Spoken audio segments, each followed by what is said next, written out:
How to make a shelf on a cleat system. Just real quick and dirty, here's what we did. We put cleats on the wall. We just split 1x4s down the middle at 45, and that makes cleat for both sides of that.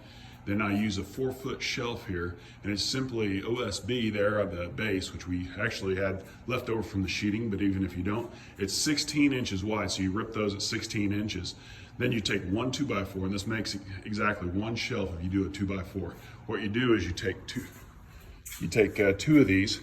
You have a 14.5 inch on the top, a 13 inch on the bottom, and then this diagonal is 18 from point to point.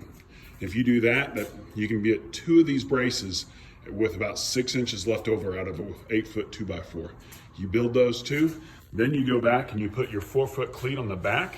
As you can see there on the back side, I put a 1x3 on the front, and that equals out to your 16 inch wide shelf that you put on the top. Then I just put 2 spacers down here to make everything level, and that's just a 1x whatever you have. I actually used a drop of a cleat.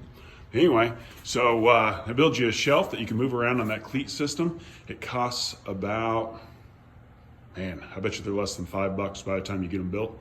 And I do recommend, I put these cleats in about 6 inches on these first shelves, and my buckets don't actually fit in between the cleats, and so it kind of only allows me to put 1 bucket on a shelf if you have a cleat, if you have a shelf over the top. So I'm going to build the next ones with the cleats all the way to the outside.